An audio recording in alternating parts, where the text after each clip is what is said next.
5:30 p.m. We'll have a roll call. Mayor Miller, Here. Vice Mayor Bloodworth. Here. Commissioner Brennan, in the absence today. Commissioner Howell Here. and Commissioner White. Here. All right, we have invocation and pledge. Father, we come to you as humble as we know how, God, just saying thank you for tonight. Thank you for every commissioner that's here. Thank you for those that couldn't make it on tonight. We ask, God, that you would keep them safe from all hurt, harm, and danger. Father, as we make decisions on tonight, let us unite as one to make what's best for the city and moving forward. In your name we pray, amen. Amen. I pledge allegiance to the flag of the United States of America and to the republic for which it stands, one nation, under God, indivisible, with liberty and justice for all.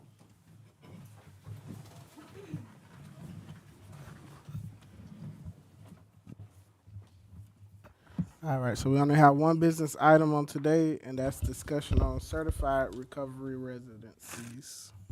Mr. Mayor, we have a presentation prepared for you all tonight, but I'd kind of like to give you all a 10,000-foot overview of what we're looking at and what we're talking about before we get into the meat and potatoes of it. I think we've taken two issues and we've kind of combined them into one when we're talking about this. And it's hard not to, right? We're talking about where do these certified recovery residences go?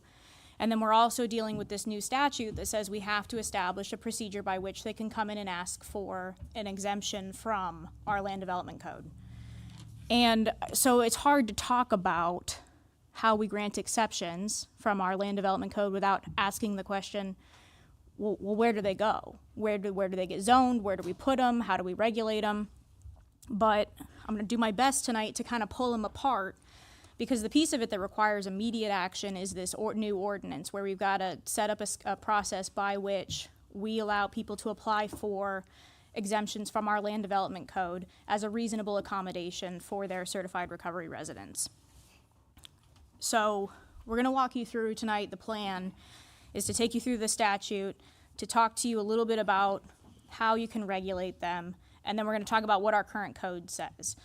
So you're going to find that you're going to have, well, what about this really specific set of factual circumstances? What if we try to regulate them like this? And a lot of the answers tonight are going to be, it depends. And that's kind of what I'm looking for from you guys tonight, of what do you want to see in the code so that I can come back to you and say, you can do that, you can't do that, that's illegal, so on and so forth. So I want to start off, Christy, the next one. So what is a certified recovery residence? It's kind of in typical statute reading, right? It's multifaceted in the definitions. So you start off with, it's a recovery residence that holds a valid certificate of compliance. So then you say, well, what is a certificate of compliance? A certificate of compliance is a certificate that's issued by a credentialing entity to a recovery residence. Okay, well, what's a credential, So now we take one more step and we say a credentialing entity means a nonprofit organization that develops and administers professional, facility, and organizational certification programs according to the applicably nationally recognized certification standards. So I'm going to mess up this acronym. FNAA is who regulates Florida's certifications. They are the group that sets forth the standards of these certified recovery residences. And so they issue the certificate that says you've met the requirements in order to be a certified recovery residence. And so one of the questions, I imagine, if I were you, that I would have is, well, what do they have to submit in order to receive this certificate? It's long, so bear with me. They've got to submit the following documents with a completed application and a fee. They have to have a policy and procedures manual that contains job descriptions for all staff positions, drug testing procedures and requirements, a prohibition on the premises against alcohol, marijuana, illegal drugs, and the use of prescription medications by an individual other than the individual for whom medication is prescribed. Marijuana in this instance also includes medical marijuana, so it's a blanket use of that word. Policies to support residents' recovery efforts, a good neighbor policy to address neighbor concerns and complaints, rules for residents, copies of all forms provided to residents, intake procedures, sexual predator and sexual offender registry compliance policy, a relapse policy, a fee schedule, a refund policy, eviction procedures and policy, a code of ethics, proof of insurance, proof of background screening, and proof of satisfactory fire safety and health inspections. So that's all before they get to the city of High Springs. That's in order to get your certificate that establishes you as a CRR. So that's all state regulated. That's, you guys don't even see that piece of the process. When they've come to you requesting this, an exemption from your land development code, they've already established themselves with the state as a CRR.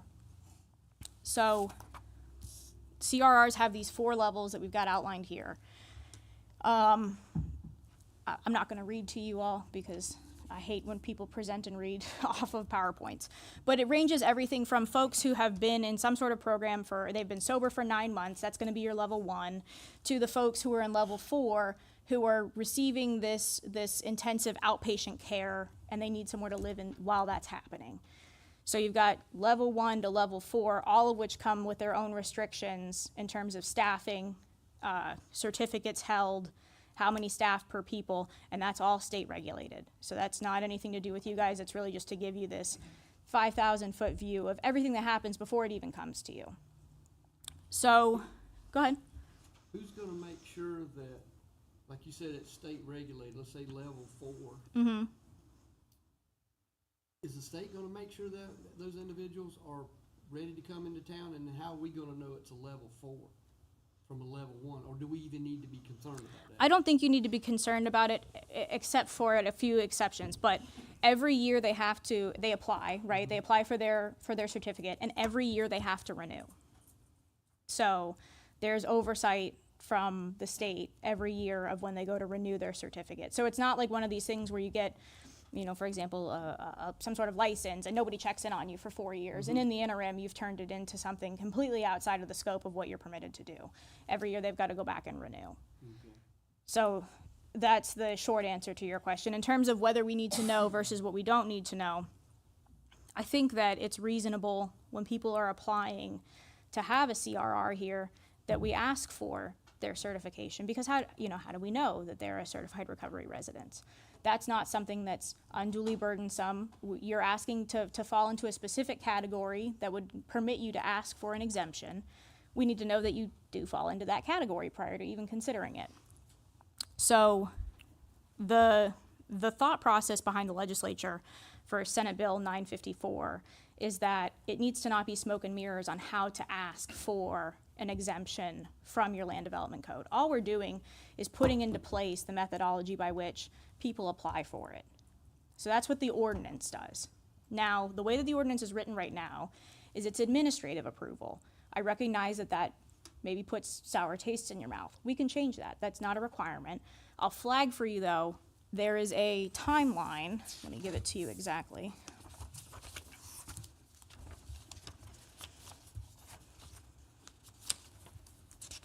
Wrong copy board.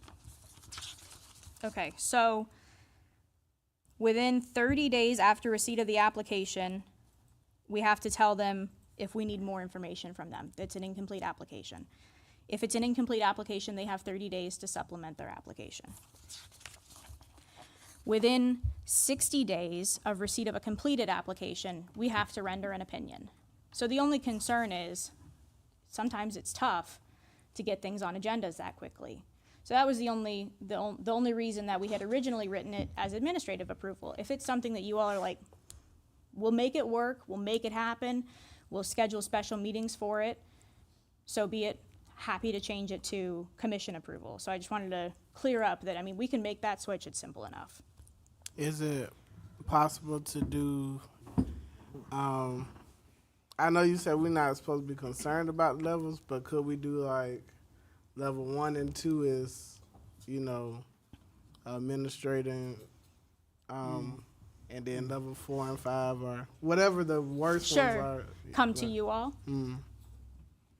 I don't see an inherent issue with that right off the bat. So because I'm going to have to bring it back to you anyways, right, to make some changes to it, whether you guys go forward with administrative or non-administrative. So if it's fine with you all, I'll bring it to you in I can send it out to you in advance in multiple forms of, as long as it's legal, give me a chance to look at that. But if 1 and 2 is something that Jeremy can approve, and then 3 and 4 is something that comes in front of you all. If that's the will of the commission, if you want to see all 4, you know, as long as you give me a chance to triple check that we're not creating we don't want to be seen as treating people differently based upon the level of disability, if you will. And I don't think that what you're describing falls into that, but I want to be absolutely sure before we step into it. Where do we set parameters where these can be located? So that is part of, it's not part of the problem, but that's part of the issue, is that we've got, it's hard not to ask that question when talking about this ordinance. That's not going to be as quick of a fix as this process that we have to pass. Because if we do like what the mayor's talking about, if we just work on level 3 and 4, do the residents of a certain subdivision, if they come back and say we allow Jeremy to do 1 and 2, can they come in and what's the word I want to use? Question that decision. Appeal it. Yes, yeah. and that's going to come before us anyway, right? Theoretically, if we wrote it like that of appeal process, yes, it would have to, because Jeremy can't, review his own work. Exactly. So should we do that if we are going to be led that direction to have to make a decision? And I'm just using Bailey Estates because that's the closest subdivision to me. Are those residents going to be able to have input, whether they're going to be able to allow to accept that to go in, or it's a done deal? It's got to go in these locations. So that's a good question. So the ordinance that we're talking about, the only time that ordinance comes into play is when someone wants to be exempted from our requirements in the code. So, okay, so for example, and I can't think of an example for a CRR, so I'm going to use like a group home. Let's say I run a group home for individuals with disabilities. I have an individual who has to utilize a wheelchair. The only way for me to build a ramp up to my group home is to build the ramp into the setbacks. So I need to come to you all and say, I need a reasonable accommodation to be exempted from your code requirements, because I have to build this ramp to be accessible to my residents. So same idea here. The only time this exact ordinance that we're talking about comes into play is when they don't want to abide by, don't want to abide, but they have a reasonable accommodation request that goes outside of the bounds of our code. So they can go into any. That's a separate conversation of Okay. how do we regulate, can we regulate, and that's what I'm trying to say, is that it's not that the answer is just no. It's that is a separate conversation, and it's a very delicate conversation. When we're talking about regulating things under the Fair Housing Act and the ADA, we have to be able to assert a necessary government purpose, and we have to show that we've accomplished this government purpose in the least restrictive way possible. And then it's not disproportionately going to affect, people with disabilities or individuals protected under the Fair Housing Act. Essentially, they're trying to avoid bills of attainder. That's when, governments go in and they target a group of people with legislation that is going to disproportionately negatively impact them. So would this have effect? And I'm thinking, let's say a gated community. Somebody could go in there and buy that lot that's got already a house, and we would have to grant them to go through a gated community for whatever it may be. So that's one of the things that Christy and I are covering tonight, is that right now, and I think maybe Commissioner White's pointed this out, is that our definition doesn't really include certified recovery residences for group homes. We have group homes in our code, but we have, and I think, Christy, the language is what? Alcohol and substance abuse facilities? Yes, So the LDC does reference substance/alcohol abuse as a type of congregate care facility, but there's no definition for congregate care facilities. So there's this big gray area of where could we feasibly have CRRs fall, because the definition for group home excludes residential treatment facilities, which, again, no definition, but you would think that a CRR does fall within that parameter. So that's kind of how we've arrived at this issue, is that there are no specific standards beyond what would be required by statute, or say the fire department for occupancy levels, or things like that, because of the gray area in our code of no definitions. There's no entry in the allowable uses table. So the allowable uses table is that table that tells you where things can go. So for group homes, they are special exception in almost all the districts. So they're not allowed in industrial. Obviously, that is not a compatible use, but all of the residential districts, all of the commercial districts, group homes are an allowable use via a special exception. They have to meet the code for group homes and for special exceptions, which I have a couple of slides on that, just having a summary of those criteria. But that's where we get into the options of how would you like to fix this. So before we get too far Yes. into that, And if I've asked a question out of no, key you're here, fine. I'm just thinking. That's the point of these workshops, right? I mean, we've got the presentation put together just really so we don't forget anything. If we end up a little out of order, that's not a problem. Okay. The overall, grandiose fix realistically will probably come with your LDC rewrite, right? Because your group homes is probably going to have to be modified a little bit due to updates in statute. I mean, the LDC rewrite is this huge undertaking, but I think Commissioner White's brought this up at the last meeting of we don't want to sit in this world in which we have these residences that we don't have anything in the code on at all. I mean, we don't even talk about them. Yeah. So where do you put them?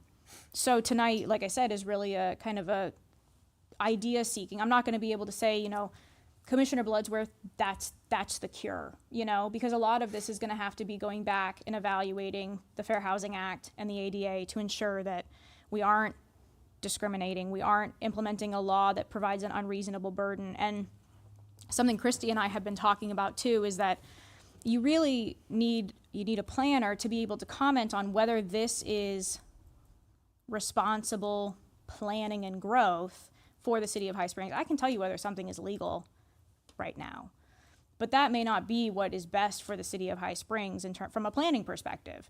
Christy's obviously a planning technician, so it may be something that we benefit from. We do it through the LDC rewrite. We do just I hate to call it a Band-Aid fix for now, or it may be something too, and it's worth kind of exploring for you guys, and it'll be updated in my attorney comment tonight, but it may be worth looking at putting out an RFP for a contract planner for when stuff like this pops up and it's not related to a development, it's not reviewing construction plans, it's how do we responsibly plan and change our LDC in a small way. Normally we would use North Central Florida Regional Planning Council for things like that. They're better suited for when you know exactly what you want to do. They can then put together the ordinance and the code change and things to that nature. They're very busy. They're excellent. They're great people, very qualified, but they're very busy. And so it's hard for them sometimes to be able to render opinions on stuff like this. I think Christy reached out to North Central Florida Regional Planning Council. Spoke to them previously about this, and they did express that it was really beyond their scope to research and create a ordinance for us that would reflect what we want. They are happy to walk us through that same process that we do for amending the code. That they help us all the time with technical items, but they do not create for us our own vision. So we have to have kind of the pieces first, and they will obviously weigh in if we send them something for review, and they handle the notification requirements, getting it scheduled and all that, but they don't create for us, if that makes sense. And so, I mean, I can write you guys an ordinance, right? I mean, I can put together an ordinance, but you all need the reassurance from a planner that this is the responsible way to plan this. It's just, that's why that they do what they do. So, I'm sorry, Commissioner White, you look like you were getting ready to. Mr. Mayor, Mr. Mayor, if I may, please.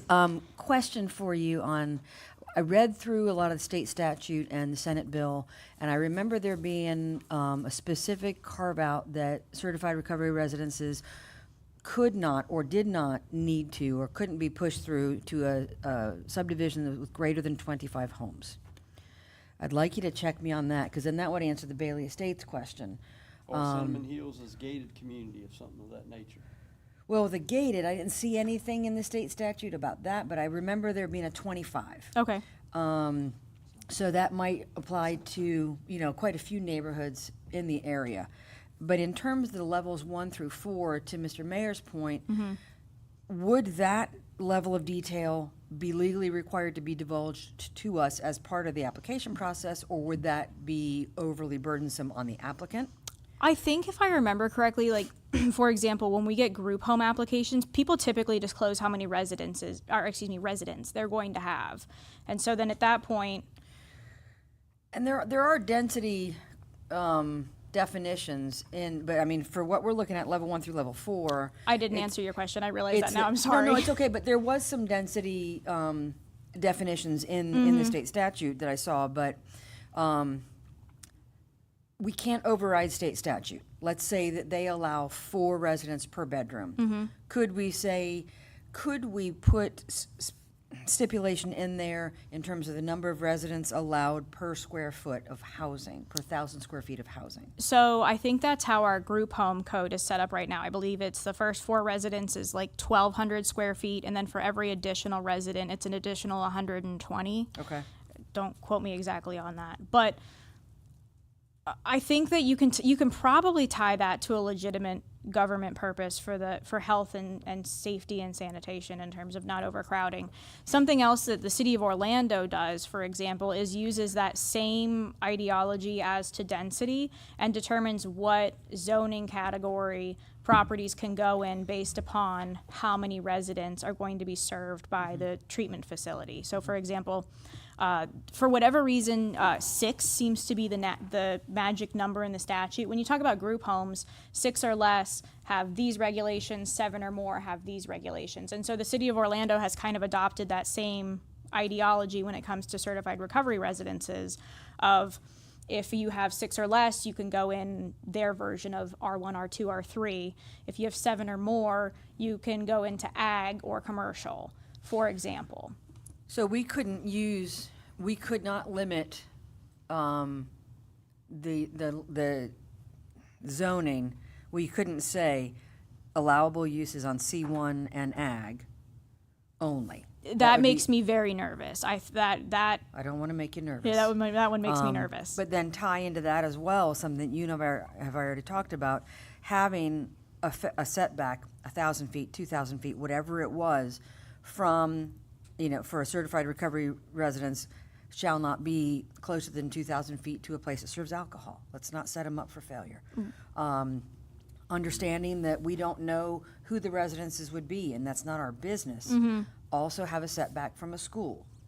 That would be legally defensible. I think so, and here's the only caveat I'll give. Do you guys remember when we were talking about alcohol establishments and we were talking about the churches and we did that overlay? Yes. I think something that would be beneficial is we think of maybe it's 500, 1,000, 1,500, 2,000, and we do that same overlay, and we just ensure that we aren't making it such that, oh yeah, there's one house that qualifies where you can put a certified recovery residence, because what we don't want to do is say, well, we had a legitimate government purpose, but now you can't put these anywhere in the city.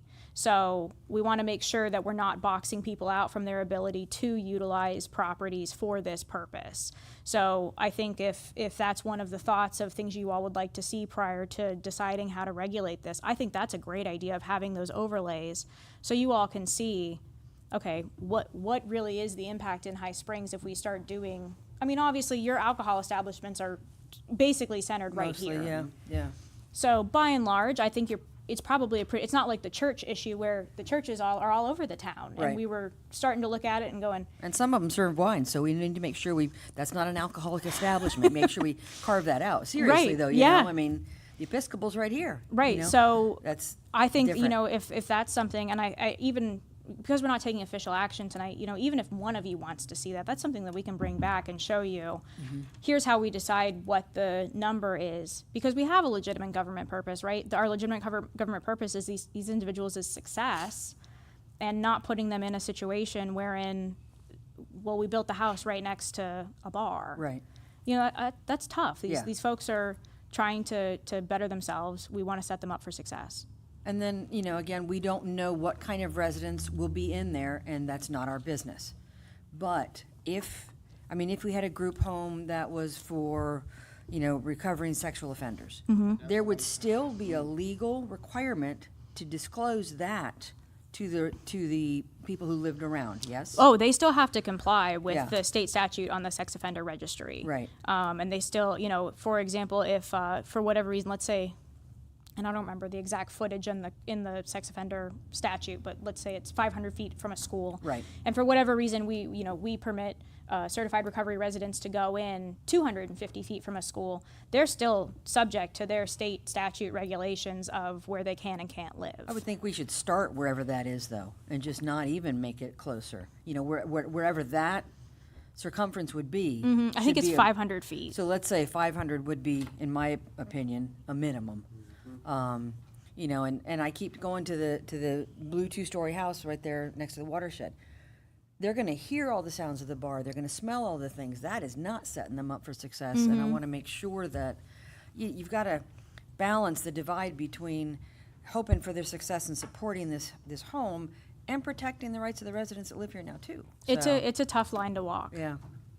So now, if we do that, would it be by each applicant would be different? So say if it was, I'm applying for a recovery for alcoholic type housing, would that portion of the ordinance only affect me about the bars? But if I'm applying for a recovery of abuse, like, could I do one at the Blue House? Because they're not drinking, they're just, you know. Right. That's a good question. Are we then? We wouldn't be would we legally be able to require them to tell us what kind it is? If it's just level 1 through 4, that's all we're really going to know. Right. I think you're Right. I think that will inherently almost take care of it. But I think to the mayor's point is, Len, here's maybe the answer to that question. So we put all of these things in place about where you can have them, where you can't have them. In the ordinance that we started this whole conversation with, it's the way by which you can ask for an exception from the land development code.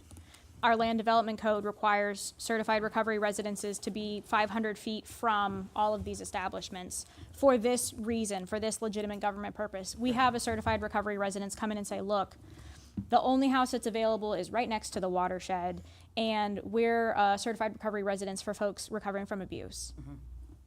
So we're asking for an exemption from your land development code.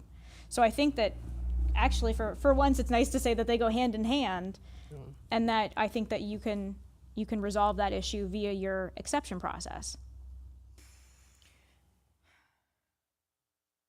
And you know, I think the other thing to kind of posit to you all is that one definition doesn't lock you in for life. You know, this is going to be a living, breathing thing, like most things are that we change in the city. You know, it's going to change 10 times between now and 2050. And you're going to have your land development rewrite where you can really dive into some of this stuff and really get into the minutia. And workshops are going to happen. The public is going to be out here participating in those. You're going to have a planner who is capable to see the long-term vision and the long-term planning effects. So, you know, you can find a temporary fix knowing that, I mean, May is, I think, the start of the workshops. May is the start of the workshops, and we're about to send out the surveys online, so that'll start the 16th. They'll run until, I guess, the 30th is how long we're running, of April, because we want to be able to hit it. We want it to close out after we do the pop-up event, which we would like to do at Pioneer Days, to have, you know, get the people that don't do social media and all that. So May, tentatively, workshops. Yeah, because I'm just thinking about what you were saying about it being too restrictive. Sure. If we're already following the sex offender and then we add bars, it ain't gonna be nowhere, because they got sex offender got to do daycare, schools, Daycare, parks, right, Parks. and then you add bars. Right. Yeah, you ain't coming I in the didn't city. think about Yeah. daycares too. And that's what the state, I think, is trying to accomplish, that cities can't do that. Well, right. They want to create a place for folks who are trying to enter recovery in a meaningful way to have the ability to enter recovery. So if we, in our ordinance or in our, you know, allowable uses table, do we call out specific types of CRRs, or would that be unduly burdensome? Because I didn't even think about daycares. I mean, I think it would be easier to implement if it was more global. Right. And I'm worried about discrimination against a group of people. You know, we've singled out sex offenders, for example, and said, you are different than the other CRRs. Like, that's what makes Right, me right, nervous. right. But I take the mayor's point of, by the time you put all these circles over them, Danielle, you're not going to have anywhere in the city of High Springs to put anything. So can we not use the minimum distance for sex offenders, registered sex offenders, to just blanket apply to anything? If it were 500 feet, I mean, we were talking about 1,000 feet. If Sure. it were 500 feet, then that would be, I mean, that would be at least where we're getting our metric from, and to have it just blanket apply. I mean, 500 feet from the watershed isn't that far, really. Well, and I think that that's what comes back to this idea of, you know, having the overlay so that you all can see it, and then you can make an educated decision. You know, right now we're talking about concept of, you know, to your point, 500 feet's not that far, but how far is it? You know, I didn't think 500 feet was that far until we started looking at the churches for the Right. alcohol ordinance, Right. and all of a sudden there Tenth was of a mile, it's not that far. right. You know, So, you know, if that's something, and I think from what I'm hearing is it would be beneficial for you all to see these different overlays of, okay, so here's 500 feet from daycare, schools, parks. Here's 500 feet from establishments that serve, and then are we going to say any alcoholic beverage, liquor, malt beverages, beer, wine? Any, I mean, it's, Sure. you I just know. want to make sure I get everything. that's my perspective, I don't know. I mean, if you're suffering with that kind of disease, you're gonna get your hands on whatever you can if it tempts you. So I would like to not See what have it looks them- like, yeah. absolutely. So, going back to the subdivision issue. And I'm not trying to single out sex offenders, but if they bring in a home, and that's what they have in that home, and you're talking 50 feet lots from roof line to roof line, so to speak, to protect our citizens, because not only are we trying to help the recovery, but we also have to look, where do we draw a line to protect our citizens in a subdivision when you have, if these people are having people come in and out, cars coming in, and sticking with the sex offenders, you have kids in that neighborhood.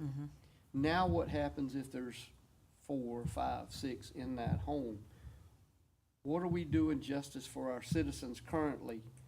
How do we do that, draw that fine line between that to keep from people coming in here complaining and upset? Sure. Because we have allowed it to go in. I don't know, how do we do that? I Well, don't, go ahead. You said the sex offender one would be a little different, but they would have to apply with state statute, right? Right, they're still gonna, I mean, your neighbor, you know, if the house next to you is for sale, the person who buys it could be a sex offender. As long as they've complied with state statute in terms of like the residence is X number of feet from schools, daycares, parks, they can live there, Okay. But they still have to legally depending on their level. let them know, let their neighbors know. I think it depends on, we talked about this in Newberry a year and a half ago now, so it's been a minute since I looked at it, but I think my understanding is that there's different levels of sex offenders in terms of whether or not there's notification requirements. Wow. And I know I'm just using that one example, Sure. and we're not trying to keep the recovery, but we also want to take care of what we got now without causing rift later for future folks. It is an incredibly fine line to walk. It was a conversation Commissioner Whites and I were having earlier this week of, it's tough to balance both interests. It's very difficult. You know, I have to help you all craft a legally defensible ordinance on where we're going to permit certified recovery residences. So Newberry has already has this in place. I'm sorry, no, Newberry, we were talking about something unrelated to this okay. they were talking about, they were talking about distances from schools for sex offenders. It was a discussion as to their ordinance and whether it was in conflict with state statute. So you mentioned Orlando earlier. Do you have anybody closer to us that has already dealt with this issue? Do you know of, or is everybody is dealing with this? Everybody, it really has brought up this same discussion basically in every city of, well, where do they go? Where do we put them? Start from too? Yeah. Right. The legislature has created almost a chicken before the egg situation where it has told us we need to implement a process that allows them to ask for exemptions from our land development code and set forth how they do that. And it has caused a lot of communities to go, well, where do they go? Where do we put them?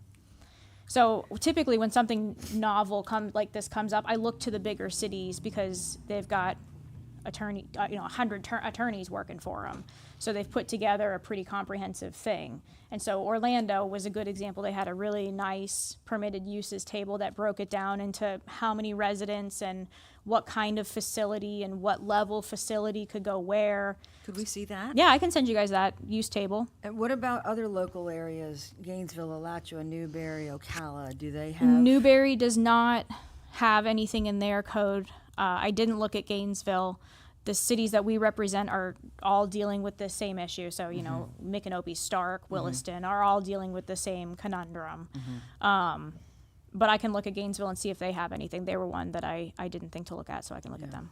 So, I'm sorry. No, go ahead, sir. So, I do skim over a lot of, like, the statutes and everything else, but everything that I see talks about substance abuse. So these are geared towards sexual offenders coming out as well? Like, No, It's just I substance think I abuse. think what happens is that when I read things like sexual predator and sexual offender registry compliance policy, it triggers that thing in everyone's brain to go sex offenders. I don't think but that there these has to be a substance abuse thing to go with it. the whole thing is that these are certified recovery residences Okay. for the purpose of folks who are trying to. I'm sorry, Christy, can you go back to my first slide? Who are, you know, trying to be in sober living homes. Right. It really isn't group homes for sex offenders. It might just be combined that they're, You just may have, you know, Okay. someone who is I see what you're getting sober who is also a sex offender.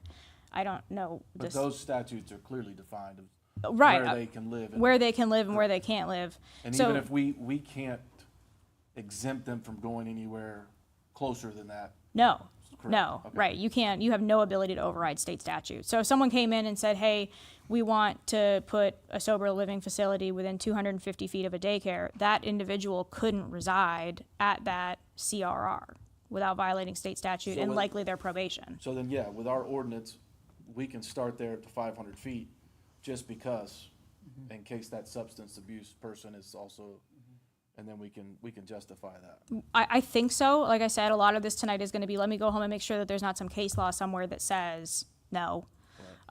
Because these are such fact-specific situations. I looked earlier today, I couldn't find any case law on certified recovery residences, but I want to look at group homes as well to ensure that there's not litigation there that may be indicative to us of how the courts would treat certified recovery residences and the limitations we place on them. But to your point, there's no ability for us to override state statute. So I think having the overlays of what that leaves would be helpful.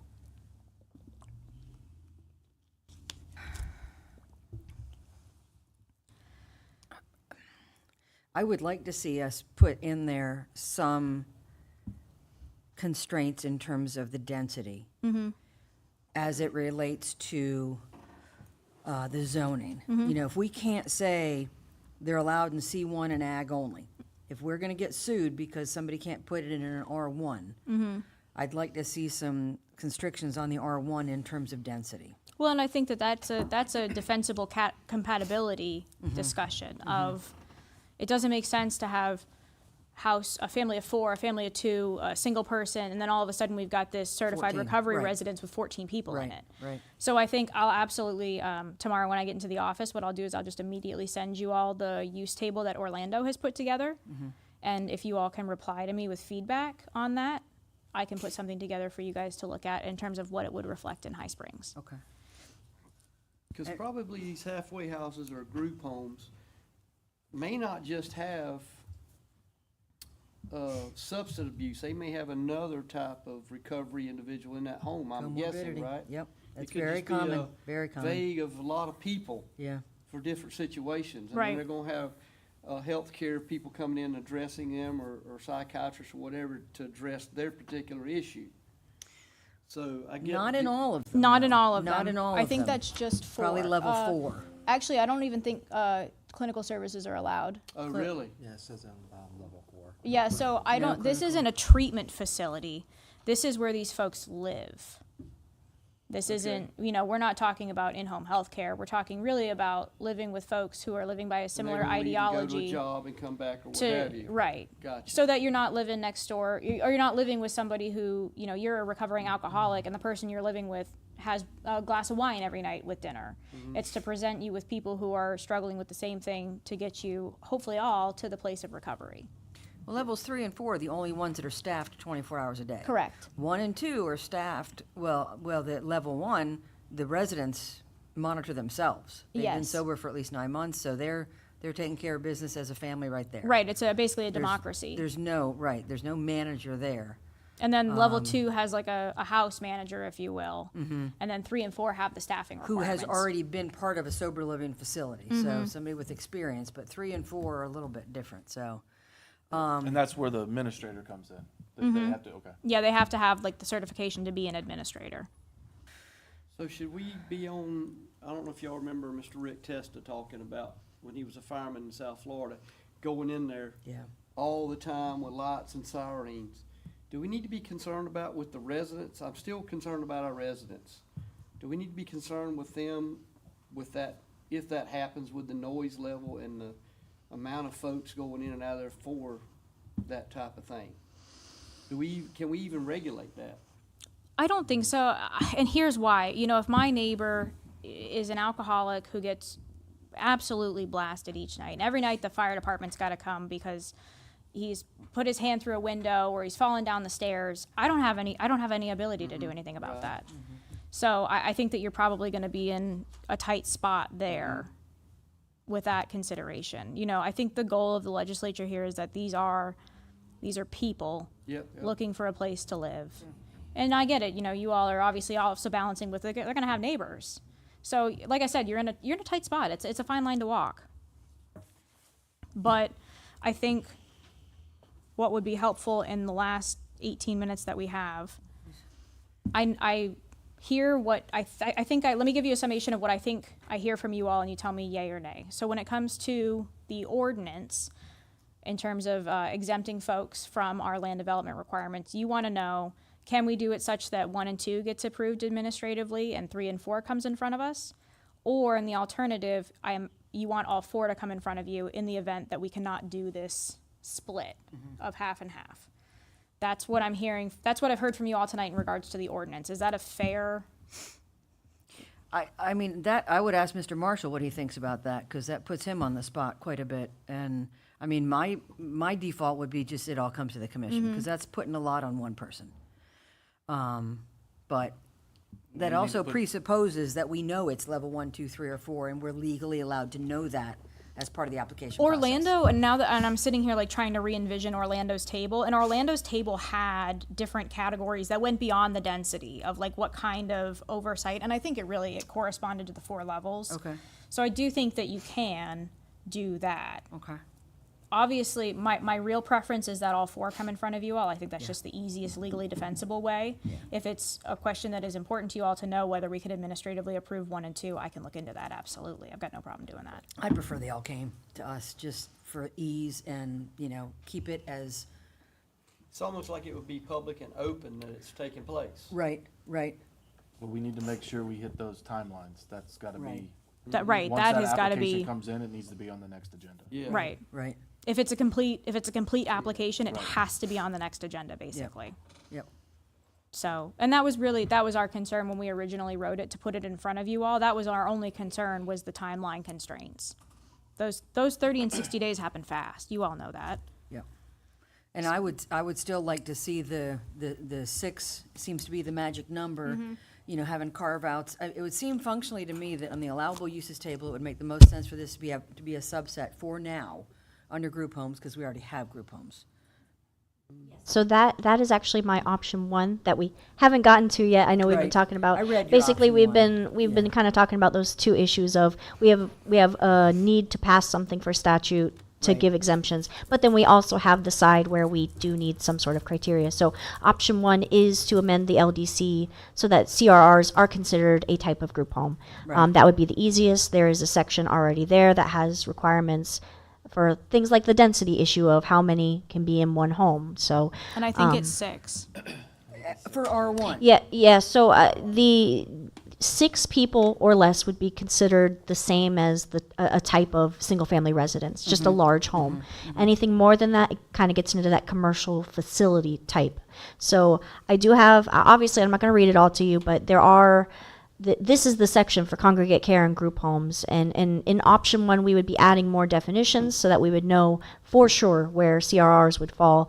But as you can see up there, it does have allowances for those larger ones to be in the commercial zonings only, which is standard because they're not really like homes anymore. And can we have any input on density even on the larger ones? I mean, if, let's say you've got a 2,000 square foot home and there's 4 bedrooms in there and they have 4 residents in each bedroom. That's still very dense to me. Well, I think you're still bound by this concept of 6. If you put it under group homes, if you've got 7 or more persons, this has nothing to do with bedrooms for the group homes. The group homes is if you have 7 or more people living in a single residence, you've got to be in the commercial C1, C2, C3. Right. So if you're in C1, C2, C3, you could still have 16 inpatient people. Oh, I see what you're saying, of like a living health and safety in a issue. 2,000 square foot Home. So could we also put restrictions on the density per 100 square feet of the house in a C1 or an ag? Well, and I think that is already in group homes. That's what I was talking about earlier, of the Okay. 1,200 feet for the first 4. Okay, And then an okay. additional 120 per person. I think you've got a legitimate government purpose there of, we don't want people living in unsanitary, unsafe conditions with too many people in a home. Right. And you know, so that's facet 1 of the analysis. Facet 2 is there a less restrictive way to do it? Off the top of my head, I can't think of one, other than setting these, and they're not, you know, unreasonable square foot requirements. We're not saying, you know, it's got to be 10,000 for the first 4 people, Sure. and then you got to get to 11,000 for the 5th. Right. So something I wanted to call attention to on option 1 is that group homes currently in the allowable uses table are special exceptions. Those are reviewed by the plan board, and they do have to meet those specific criteria that are separate from group homes. It is a requirement for special exceptions. So those are also items they need to meet that might make you a little more comfortable with our process. And if they wanted to be exempted from one of these requirements, it would trigger the ordinance that we're talking about, so that would have to come in front of you all. You know, that's, plan board is obviously this. If they don't want to meet one of these requirements, they have to come to you all for that approval. And I think we should consider, if we go too restrictive on the C1, you're going to get more in R1. You know, you're going to start getting more in R1. But if you kind of be more flexible in C1, that might cause more people to be in C1 and we don't have to worry about them being so in residence. Right. You know, because it would be fine to have, well, I won't say that because I ain't going to say that. But Don't even speak it into existence. Well, I mean, we could apply the same density restrictions Across the board. across the board, right? Yeah. To Mr. Mayor's point. But then in terms of an allowable use in an R1, the total number would have to be 6 or less. Correct. Okay. That's how Orlando has theirs set up. Okay. So what I'm hearing from you all is we want to see Orlando's. We want to see the overlay on the map of the 500 feet. Am I okay to bring back the ordinance to you all for the exception from the land development code, having it run, all 4 run through you all? Am I getting the thumbs up on bringing that back? Because we really need to get that into place. Yeah, we're vulnerable We are. right now. And obviously, I mean, you all have identified a problem of certified recovery residences aren't in our land development code. That's also a problem that Right. really needs to be addressed Right. expeditiously. So I'll have the ordinance on the next agenda for you all's first read of it with that change of 1 through 4. I'll come to you all. And then we will start I'll send you the use table from Orlando and that overlay map. And then at the next meeting, you all can be prepared to talk and give some instruction on what you think you'd like to see in the land development code. We will work expeditiously on that. Will we be able to meet all advertisement requirements for that, For first read? for first read? Yeah, there's no advertisement requirements for first read. Right. So you're talking about the one that they tabled. Yes. Yeah. It's Yes, gonna, we would bring it back. it's going to have to go back for first read because I'm Right, making a substantial right. change to Yes. it. Right. So there's no advertising requirements for first read. It's just second read. that And has if we to- make substantial changes to first read, do we have to re-advertise, yeah, or is it? there will still no advertisement for the first read, but you will have to come back for first For read first again. read, okay. But we're still moving in the right direction. We are. You know, we're making progress, so. And separate from that item that you tabled, This would create a new LDC amendment if you went with option 1. Right. So all these definitions and changes to the LDC, fully separate from Right, the one right. required for statute. Right. Right. And I think my understanding is we're going to get guidance from you all based upon what we provide to you. And like I said, I'll send it out to you guys tomorrow to provide some feedback at that next meeting on what you want to see in terms of this change and how to fix it. Okay, I feel like I've got, It was pretty productive. it was a very productive. We were For good the question for you, because I'm assuming I'm going to be the one making the map with the 500. So, a couple of clarifying questions. Is it for, do you want this map to be for the whole city? Do you want me to focus downtown? Am I only doing Should be for the whole bars? city. Am I only doing, because, so do restaurants that serve alcohol, Alcohol at all are gonna count? count. Yes. Does it count if it's a convenience store that sells packaged items? Ooh, good Does it question. count if it's, That's a good question. yeah, I'm just, I need to know what I'm making bubbles around because Yeah. those do take a bit of time and I don't have the same tools I did back then. So, What do you mean you don't have the same tools? so back then we had, the, what is it called? The basically the GIS type stuff. Right. So I don't have that same map item anymore. I can still make you the bubbles. It'll just take me a little bit more time because I have to use a different Go program. back to why don't you have that same map item? It's very expensive, and so I didn't want us to spend it if it wasn't Yeah. going to be used. And using a service that costs a lot of money once a year is not really something I felt okay with. Okay. I didn't So mean- I I can didn't mean to still drill make down you. on you. I I just- can still make you the map with the bubbles. It's just I will use a different program, Okay. something free. I would say cut out the convenience stores Okay. and do the liquor stores. with Okay, so Dixie. liquor stores, Okay. Yeah, yeah. which I'm trying to think. I don't think we have Just any Winn-Dixie actual and the liquor one stores. By Carrion Just two. Pharmacy, there's one. Okay. Winn-Dixie Two. has a separate one. Winn-Dixie and the one and next to Okay, Carrion that's not Pharmacy. too bad. And remember, our city looks like that. So Yeah, good I times. might cut off some of the, if there's nothing in those outlying regions, I will probably cut Yeah. that off. So bars, restaurants that serve alcohol, package stores. Package stores. Okay. Are we And using the 500 feet for the schools as well, or what did we decide on that? Is that part of this same? I think that'd be the safest Discussion. approach in terms of, okay. you know, just because it may not have, you know, people with two different issues, it's pretty common, so. Sure. Okay, so we want alcohol places, but we also want schools, parks, daycares. Daycares, yes.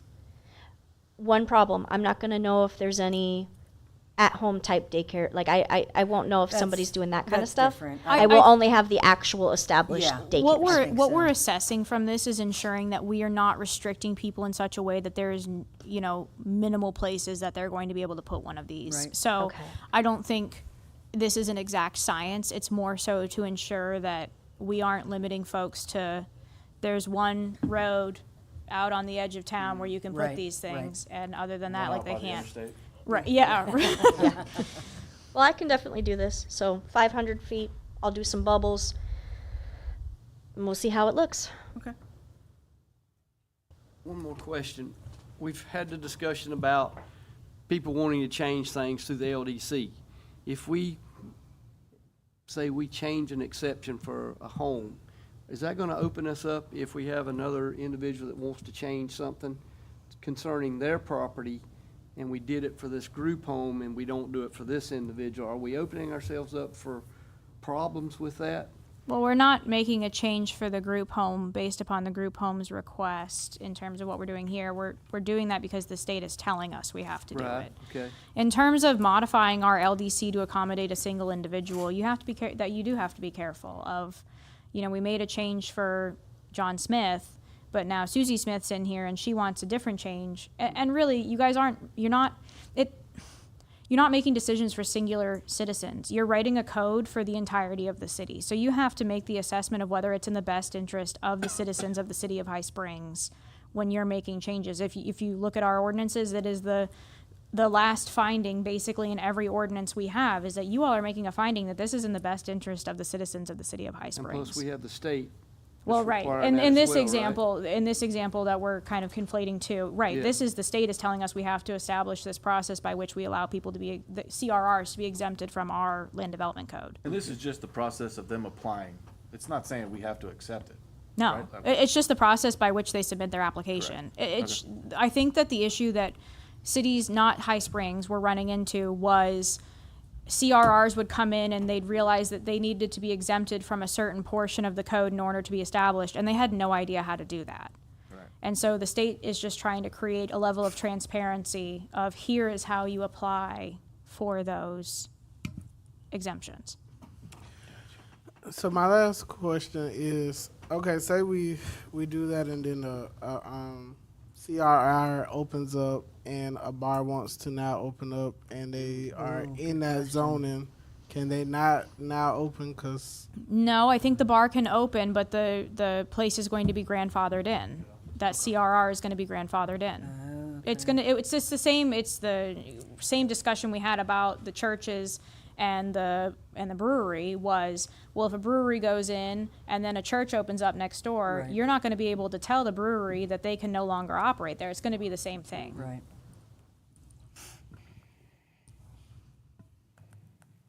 All right, any other questions? I entertain